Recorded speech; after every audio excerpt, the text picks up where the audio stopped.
Pam Bondi steps forward, her voice sharp and unshaken. She locks eyes with Chief Justice John Roberts, her expression filled with disbelief. Your Honor, are you telling the American people that their hard-earned tax dollars, $2 billion of it, are being funneled into a scheme they never approved of? The courtroom is silent.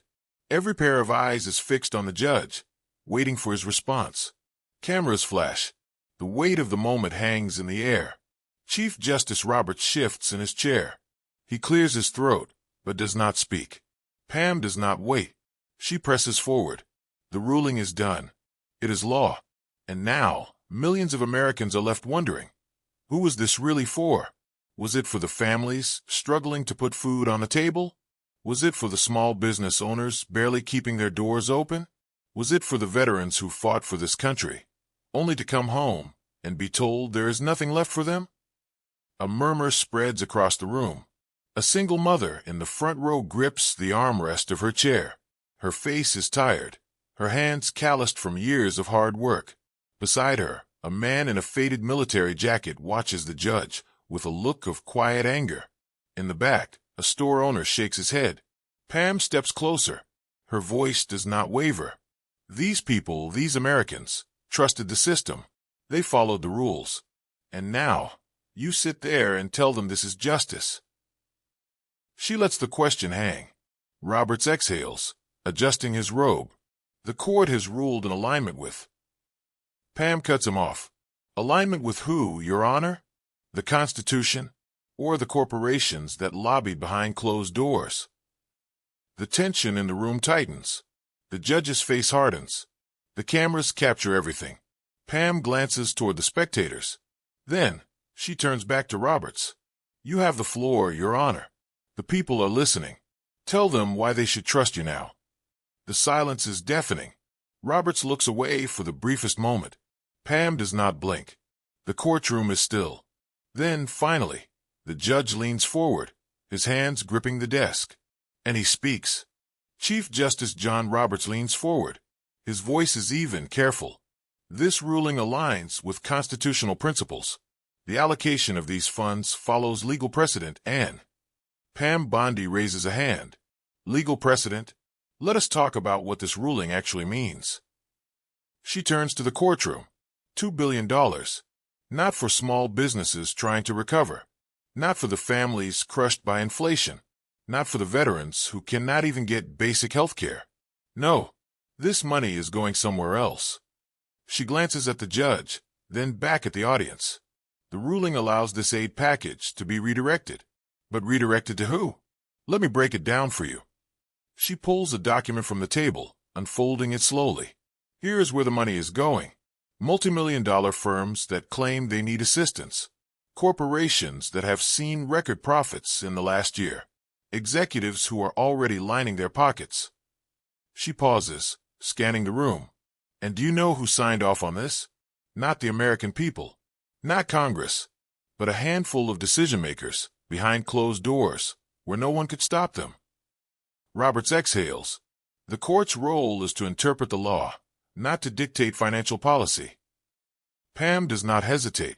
Interpret the law, or twist it to fit the interests of the powerful. The tension in the room thickens. A few people shift in their seats. Pam picks up another paper.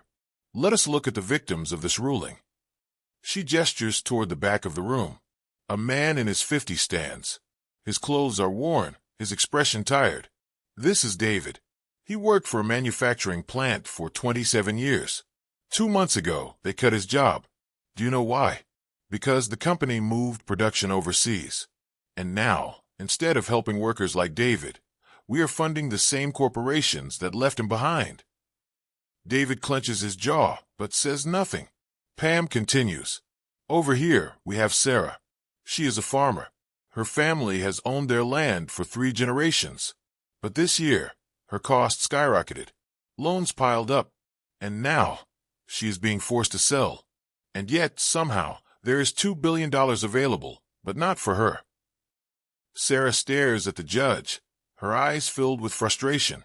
And then there's Margaret, Pam says, her voice steady. She taught for 40 years. She shaped young minds. And now, She is sitting in a courtroom because she cannot afford her home anymore. Rent keeps rising. Retirement checks do not go as far as they used to. And yet, when she needed help, there was none. Pam looks back at Roberts. So tell me, Your Honor, how does this ruling align with constitutional principles when it is leaving the very people who built this country behind? Roberts clears his throat. Economic policy is complex. Aid must be distributed in a way that ensures long-term stability. Pam steps closer. Long-term stability for who? Roberts shifts in his seat. Pam presses on. This ruling did not happen overnight. It took planning. It took meetings. It took decisions made in places where the American people had no voice. She glances at the audience. The American people did not vote for this. So who did? The room is silent. Pam narrows her eyes at the judge. I think we both know the answer to that. The tension in the air is heavy. Roberts holds her gaze, but he has no immediate response. Pam exhales. But do not worry. I have more. She picks up another folder from the table, and the courtroom braces for what comes next. Pam Bondi does not break eye contact. She lets the silence stretch, lets the weight of her last words settle into the room.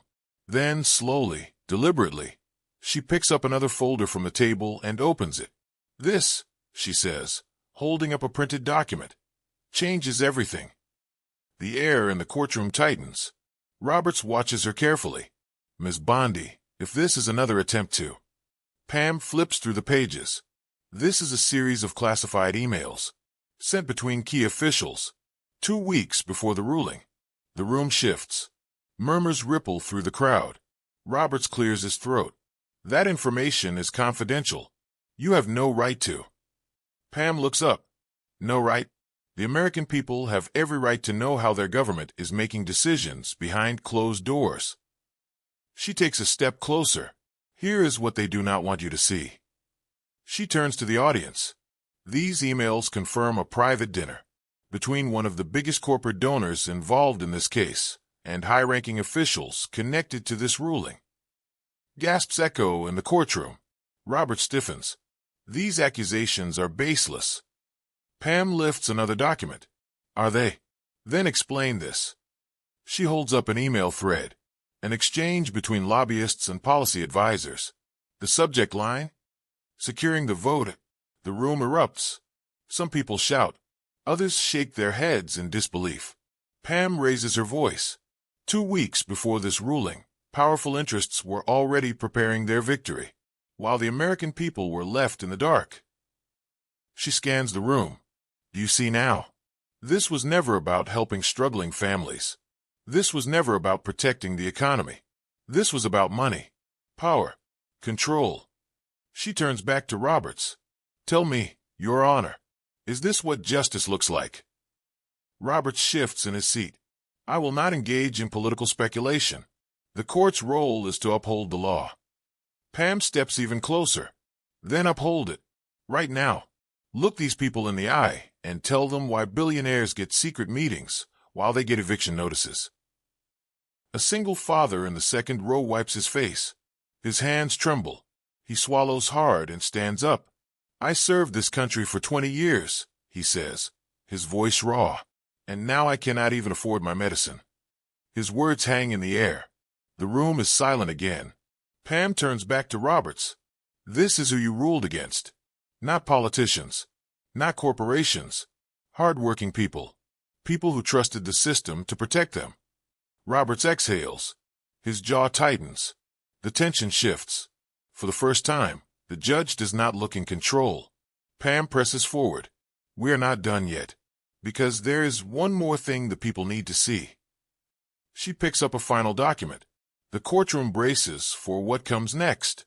Pam Bondi stands firm, her fingers tightening around the paper in her hands. She scans the room, then lifts her gaze to Judge Roberts. You once said, she begins, her voice cutting through the heavy silence, that your duty as Chief Justice was to defend the people, not the powerful.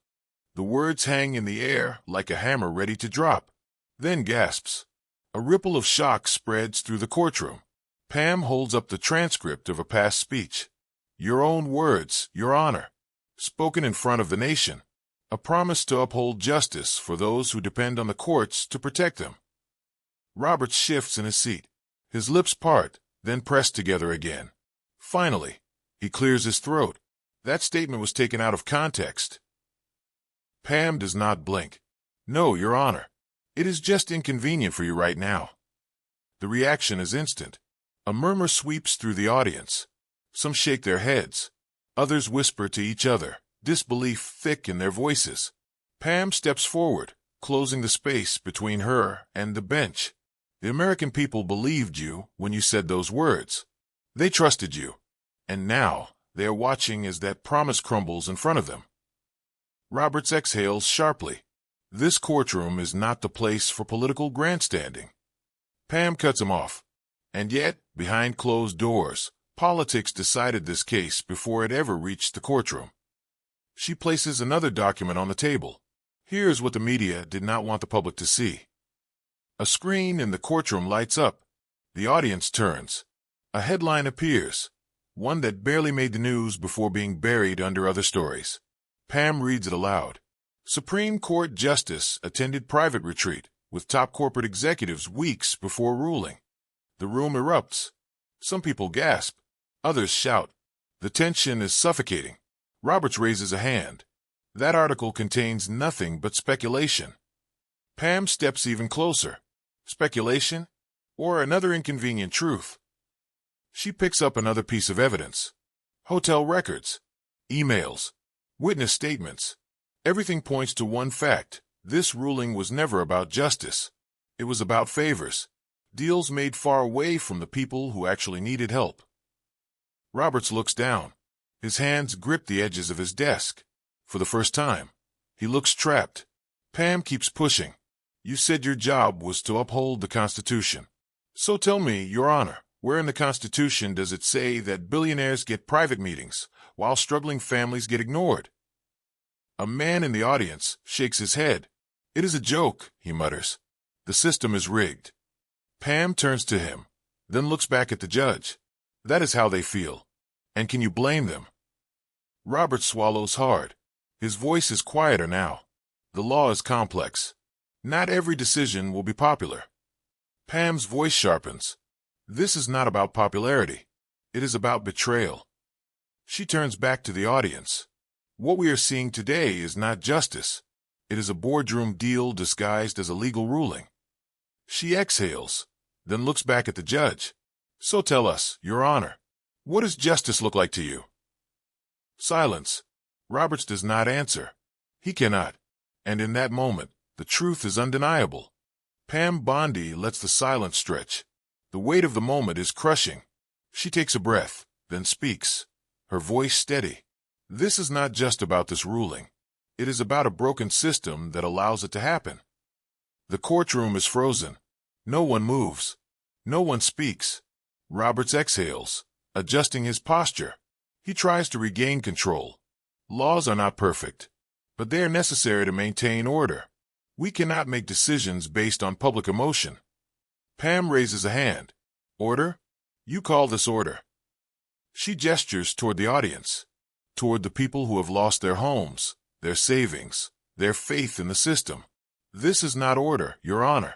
This is corruption, hiding behind legal terms and technicalities. Roberts shakes his head. The Supreme Court cannot be swayed by public pressure. Pam's eyes narrow. But it can be swayed by billionaire donors? The judge does not answer. The damage is done. Pam turns back to the audience.